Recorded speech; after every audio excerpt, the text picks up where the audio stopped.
Hey everyone, and welcome back to the channel.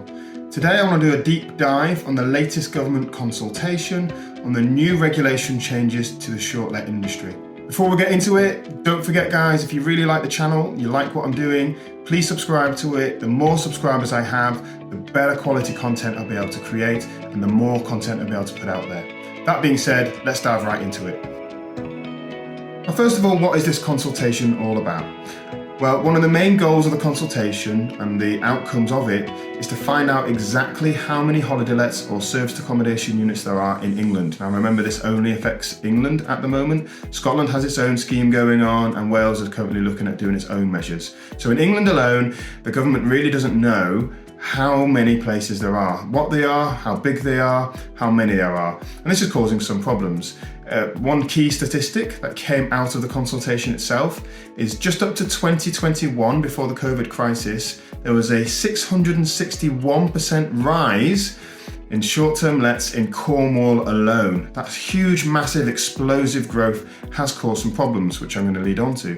But the government really needs to keep track of this. That data's out of date, and at the moment, and they've admitted to this, there is no one key data source that they can go to and discover exactly how many holiday lets there are or where they are. So moving on, I will tell you what measures they're going to put in place to counteract this, but that's one of the first main aims of this consultation, is to implement a process where they can discover where these places are, how many they are, how big they are, and then they can look at controlling those in the areas where they need to really have some control on them.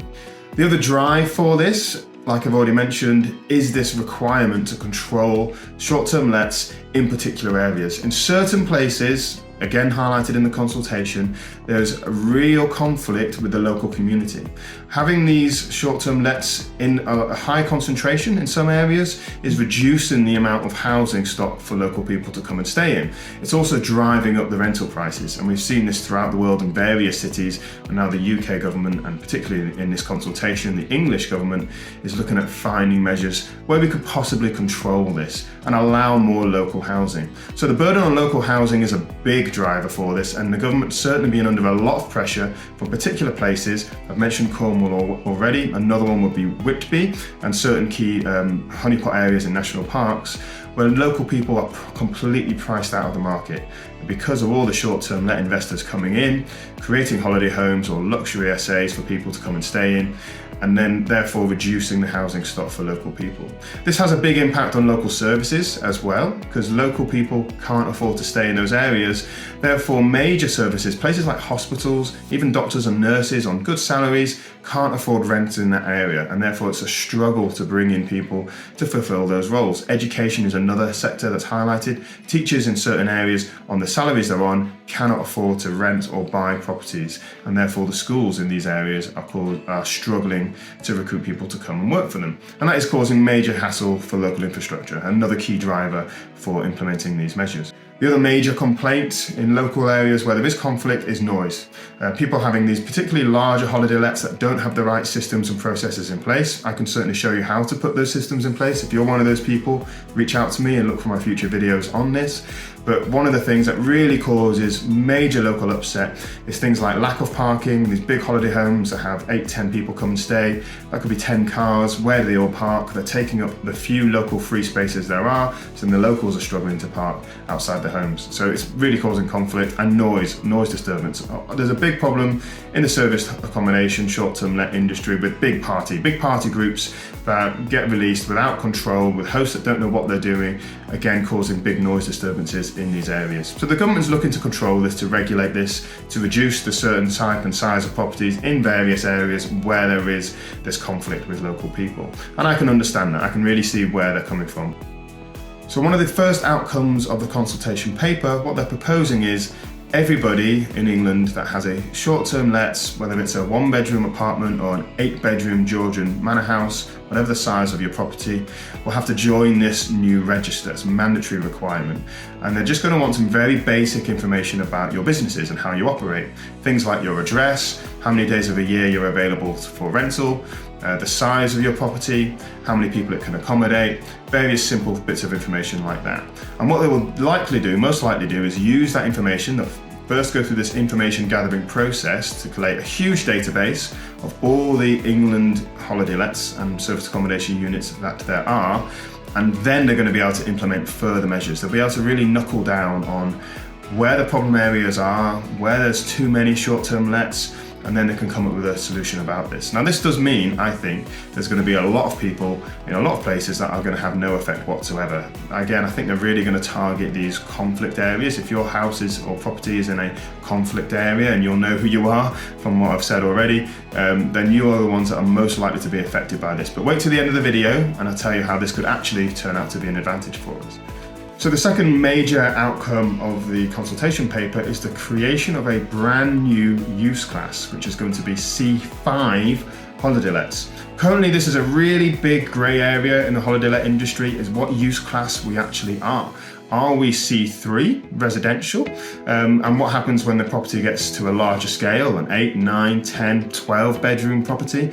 Is that now a separate use class? Is that a sui generis class, a class all of its own? Is that more of a C1 commercial property, more like a hotel? So there's all sorts of different consequences depending on which use class you are. So the creation of a brand new C5 use class is actually an amazing positive thing for the industry. That just removes all the uncertainty and all the grey areas in the space, which would be a fantastic thing. So I'm all behind this. I think it's a great idea that they're going to come up with here. One of the major benefits from this is that if you have a C3 residential property, you turn it into a holiday let, you can be automatically granted C5 holiday let status. And there's no cost to this, there's no planning application at all. All you need to do is register, apply for the register, like I've already spoken about, and then let the local planning authority know that you are now C5 holiday let status. And regardless of how big the property is, the size, the scale, how many people that it holds, that will automatically be granted under this thing called permitted development rights. Under permitted development rights, there's all sorts of things that you are legally allowed to do to your property, things like small extensions and basic repair works without having to go through a planning application process. And under permitted development rights, this is exactly what you'd be able to do. So you'd be able to automatically go from a C3 residential to a C5 holiday let, no planning permission, no cost. The other great benefit to this is that you'll also be able to reverse that process in the same way. So you can go from a C5 holiday let back to a C3 residential. I did a previous video entitled, Is Rent to SA Dead? And one of the things that I highlighted in that is the unusual nature of holiday lets and the fact that it doesn't fit into a normal planning permission class. Now this removes all of that uncertainty. It means that if you are doing the rent to rent strategy, then you can go to a landlord, approach him, simply get it very easily changed from a residential to a C5 holiday let, apply for the register, and that's that. The other great advantage for the landlord is if for whatever reason the business doesn't work and he needs to take his property back, then he could either sell it as a C5 holiday let or retain the C3, just convert it back to the C3 residential in order to get a better sale price. And we don't know in this instance which is going to be the better option for the landlord, but at least there is a choice, a freedom of choice without restriction to swap it from one to the other.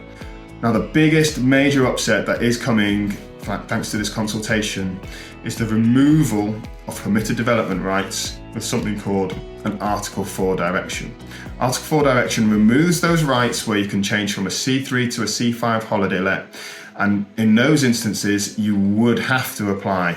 You'd have to get full planning application in, and that can either be approved or not depending on what the local authority deemed to be acceptable.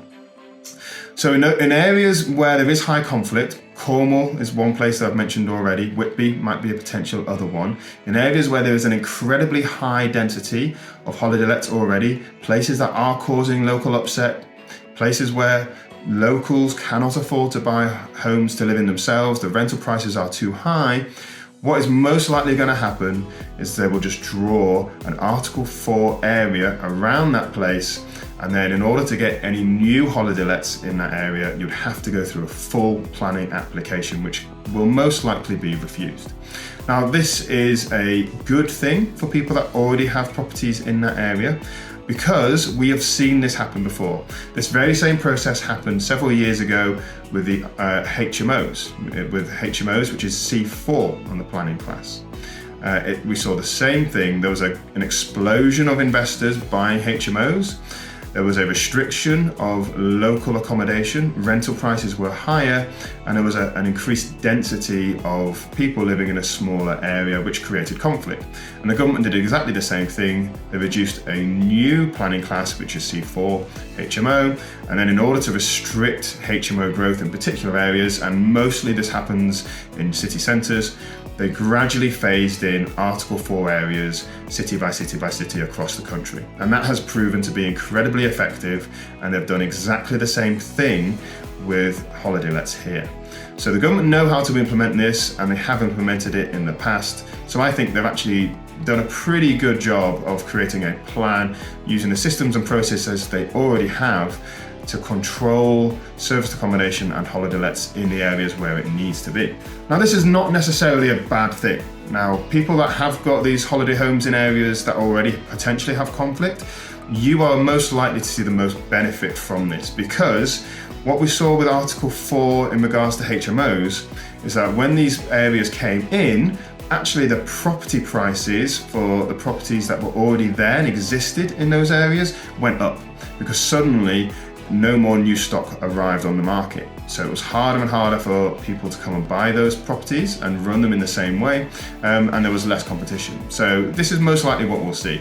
I believe, and this is just my opinion, that people that are already operating now in the same way that it happened with HMOs will get grandfather rights. You will just apply to be a new C5 holiday let, remember, no cost, and it will automatically be granted.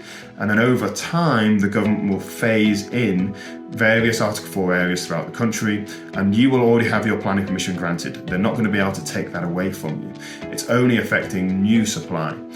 So that could be a real advantage to people. And I think what we'll see, in the same way that we did with HMOs, is investors will be diving into areas where there's an announcement that next year in this particular area, there is going to be an Article 4 to restrict holiday lets. I think you'll see a lot of investors moving money into those places to get ahead of the restriction. And once the restriction's in place, suddenly all the power is on the local authority to refuse every single planning application that they want. But that does have an increase in house prices. This is exactly what we saw with HMOs.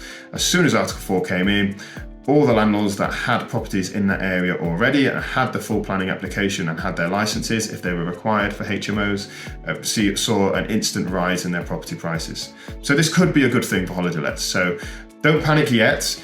Let's see what the consultation says and which areas are most likely to have the Article 4 direction come in place. And if it's anything like what happened with the HMOs, there will be a delay in this. It's not going to instantaneously affect every city that has a conflict right now.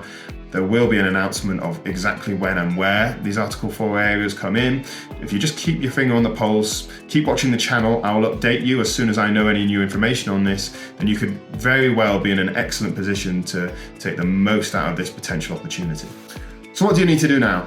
One of the biggest impacts that you could have is to go and have your say on the consultation itself. So the consultation runs until the 7th of June. The link to the consultation is on the description of this video, so make sure you click that. Go and have your say, go and read the paper in full if you want to. There are various questions that the link will ask you about how the government are approaching this, and this is absolutely your opportunity to have your voice. If you're concerned about this coming into your area, if you don't want these things in place, then let the government know. What I know will happen is that all of the local people in the areas where there is conflict will be hammering the consultation and letting the government know the problems and the issues that they have. And these are the areas that are most likely to get Article 4 in before anybody else. So if you have properties in areas like this and you don't want to have Article 4 land in your area, if you don't want there to be a new use class for holiday lets, but I would actually urge everyone to accept that. I think the new use class is an amazing thing. Then have your say, have your opinion, click on the link and go and find out exactly what the government are doing and how they're going to implement it, and make sure that you let them know whether you like it or not. Right, that's all for now, guys. Thanks for watching. Really appreciate your support. Again, don't forget to subscribe to this for the latest up-to-date news. Everything from the government consultation to the regulation and the Licensing Act in Scotland. I'm also looking to do new videos on what is happening in Wales. So thank you for your support. I really, really appreciate everyone who follows me and watches me on the channel. I can't wait to see you on the next video.